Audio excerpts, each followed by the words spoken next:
Hello, my name's Emma Fawcett and I'm an independent Stampin' Up demonstrator based in Newton Abbey, Belfast, Northern Ireland. Thank you so much for joining me today on Emma's Crafty Space. Today in this tutorial I'm going to be showing you how to make this, I think it's an easel card.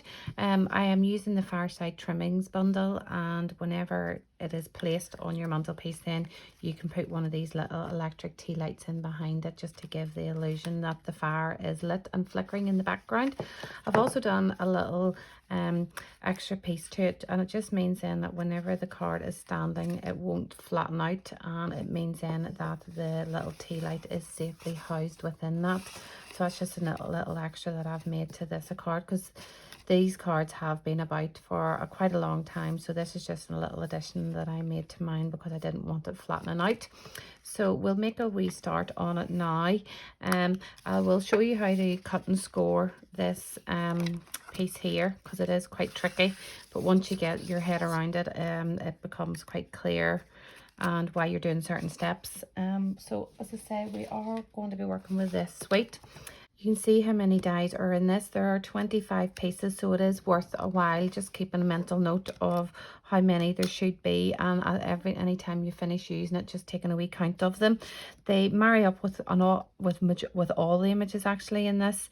So you can see these little pine cones go onto these little sprigs, and it's the same with the leaves, and then the little candles will go down onto those little holders, which could double up as vases. You know, you could put those into it as well.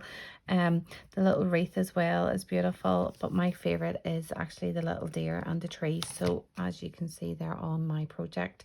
The project is quite busy at the front, so you can then go on and do your greeting in the inside, just because I don't know where you would actually fit it on the front.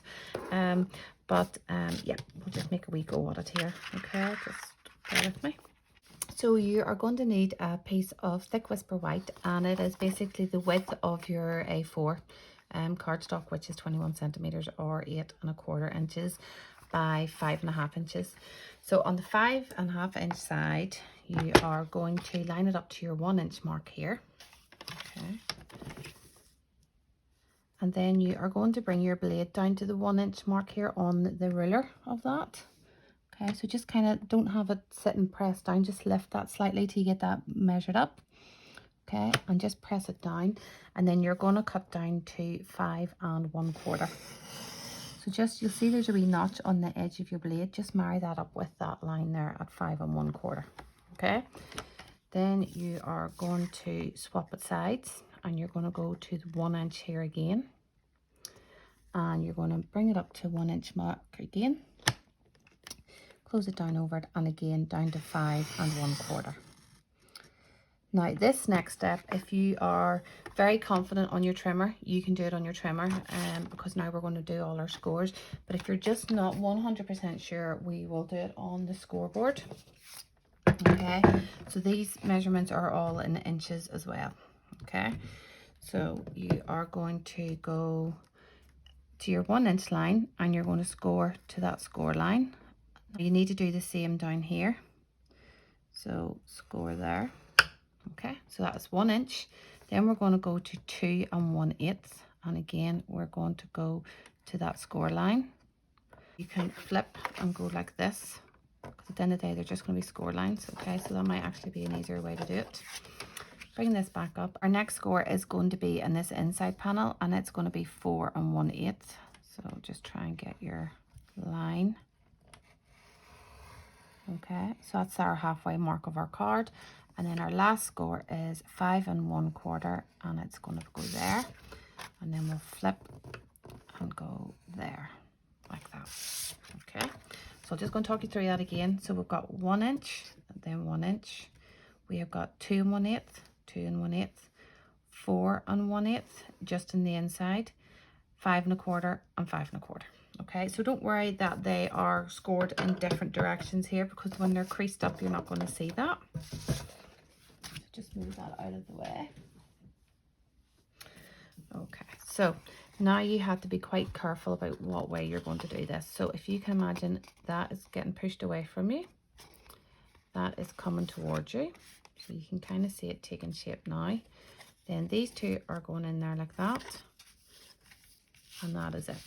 completely done. Whenever you've scored, especially with a scoreboard, it makes the creasing so much easier because it is such a forced score line into that. Now you will see that these are lying below the front line, and the reason I have done it this way is because I want this to sit a bit proud of the surface that you're going to set it on, and it means then that you have that little bit of space just to place that in underneath. So these are actually what the card is resting on. Okay, so whenever I set it down there, you can see that that is just sitting up ever so slightly, but you can't actually see this pit that's sitting proud underneath, so don't be worrying about that. Okay, so the next thing is then we are going to decorate this. So I have already pre-cut all my things because I'm sure that is the last thing you want to do is me sitting winding through the big shot. So the DSP is going to be 1/8 of an inch smaller than all our measurements on the inside. So if you have a look at this, so that is 3.5, so that is going to be 3 3/8 by 4 inches. Okay, so I picked DSP from the Wonder of the Season bundle, and the reason I thought it was a good DSP to pick is because it's quite wallpaper like. It's a very ditzy pattern. It's not too busy and big, so it means then it will not really take away from the actual fireplace. You want something that's quite plain in the background so that the fireplace is the main feature. Okay, so we'll just stick this down. Okay, so these are very simple little steps now, so I'll just race through these. This DSP is 3 inches by 7/8 of an inch. And then these little squares are going to go at the front. Now just make sure your patterns, if it has got a pattern on it, your patterns are all going the same direction. They're 7/8 of an inch by 7/8 of an inch.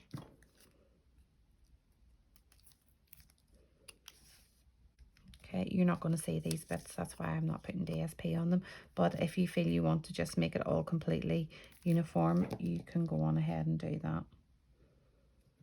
Okay, so that is basically our base complete. Now we just need to furnish it. So I am going to set my fireplace down like that. Okay, and the next thing I'm going to do is I'm going to grab a pencil, and we are going to just trace a little square so that we can cut this out, so that we can put our vellum in behind it and have our fireplace with a little fire detail in the background. So there is a die that cuts this out. I'm just going to do this so I know where I'm placing the die. Okay, so I can see my square. So if you look through your dies, you will see that you've got this little rectangle here. So I'm just going to set that on and wind it through the big shot. So you can see that's cut that out really perfectly, and it will just sit in there perfectly too. I have done my fireplace to the line of my DSP, and just purely because then I want my little catch to be able to be caught underneath that to hold it in place. Okay, so get your wet glue, and I've just cut a scrap of vellum out. Okay, like that. So we're just going to attach that. Now again, you can use wet glue, or you can use tape or glue dots, whatever you want, whatever your favorite method is for sticking vellum. Okay, so just stick that down and let it stick. And then our fireplace we are going to put on with dimensionals. So I'm not going to put dimensionals along here because again I want that little attachment to be able to catch in underneath it. So I'm just doing up the sides, across the top, and that should be plenty to hold it in place. Okay, and just set that down onto it, line them up, and that is your fireplace in position. Okay, so now I am going to attach my garland. Now if you think that it's too green, there is also little stars, and there's bats as well. I'm not too sure about the bats on a Christmas card. If you wanted stars instead of the holly garland, that's an alternative that you could use for it. So I'm just going to press that down there and hold it, and then loop this up here, but kind of force it down into a curve, because it is actually longer than the mantelpiece of the fireplace. So we'll just press that down. Okay, and then we have our logs. So again, I'm going to raise my logs on dimensionals because I want the flames to nest in behind it. So I'm just going to put my dimensionals actually to the top of my logs, like that. Just make sure none are showing at the front there. Again, it's going to nest down in behind the fireplace. So just down in there like that. Okay, and then you can attach your flames. So I have done one orange and 2 yellows. So again, you can attach these using glue dots or wet glue or tape, whatever you prefer. I'm using glue dots because although they are flat, you still get that nice little raised look of them. Okay, and then my yellow ones are going in behind that.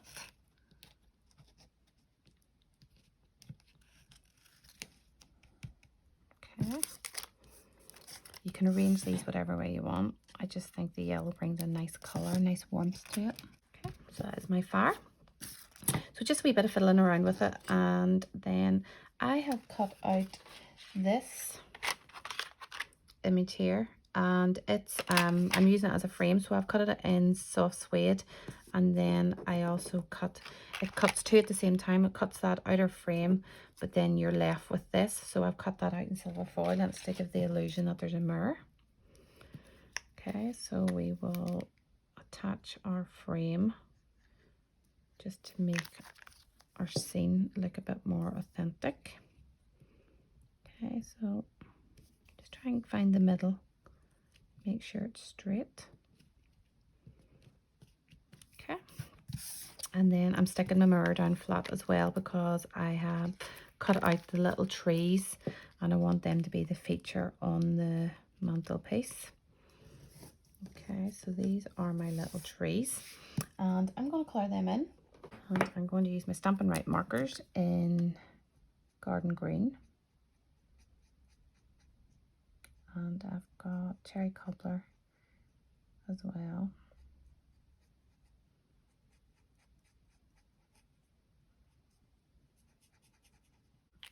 Okay, soft suede for the little trunks. And I'm bringing in a bit of red to break up all the green on the card. So a bit of Cherry Cobbler for the tray that they're all sitting on. And then crushed curry for my little star. You could put a wee rhinestone on there just to make it a bit twinkly. I'm just going to attach my trees with a dimensional. But I'm going to, as you can see, there's like a white rim around all the die cutting, but I'm actually going to put the rim beneath the mantelpiece, just so that all you can see is the red. Okay, and in the wee mirror you can just see the trees being reflected. Okay, so that is pretty much the front. Now I did cut out this little deer, and I'm going to attach him to that outer edge. So whenever that's folded up, you can see it is very green in comparison to my nice red one, but it's entirely up to you what colors and what papers you use. So I'm just going to attach this little guy here. Now if you didn't want to have the mirror in that silver foil, you could actually stamp your greeting in there. Okay, so I'm just going to nest him in there, and then whenever he's dry I can manipulate him so that whenever the card stands up, because if you let him stand up now, you can just see he's going like flat, like falling forward. Then hopefully whenever I put this little attachment on the card, that will help as well. So just bend these up, and this little attachment measures 3.5 inches, and then it's scored at 1/2 inch on either end. So I'm just going to find the middle of the card at the front here. Now you might need to trim this off. So see how I need to trim that off? Don't worry about that. And then bring this down, okay? And we are just going to let that bond there. Just marry the two up. Okay, so now I know where the glue is. I can just take this off and set it down. Okay, and just let that stick. Okay, and I know I need to take about 1/8 of an inch off that. Okay. And hopefully that will slip in there now and not catch it. Okay. So your little dear, you'll just need to push him back and manipulate him back into place. And it just means then whenever the car's standing, he is standing at the right angle and not lying forward. So you can see that now. It's a very hard card to try and get in there on camera whenever the camera's above me here. Hold it like that. So you can see, and then that's the one we have just made. For posting it, obviously you would just be putting that down flat so it goes into the envelope flat, like that. So you can see them there now. It's an ideal bundle if you enjoy making up scenes, especially Christmas scenes, and you don't mind having a lot of die cutting to do and just putting all those little bit of extra details onto your card. And obviously then you have to complete it with your little electric tea lights. But as I say, then you can go on ahead and stamp your greeting in the inside. The greetings with the stamp set are very cute as well. You've got sending Christmas cheer with all our love. Then you've got your Halloween or harvest greetings, a simply spectacular season. And then you've got from our home to yours. So it is a very cute little set. These little pieces as well would be very cute on gift tags too. So not just for cards, but I really do hope that you have enjoyed the tutorial and it's been easy enough for you to follow along. Thank you so much for joining me. Please feel free to subscribe and leave me a nice comment. And remember, the link to my 24/7 shop is below in the description. Thanks so much. Take care. Bye-bye.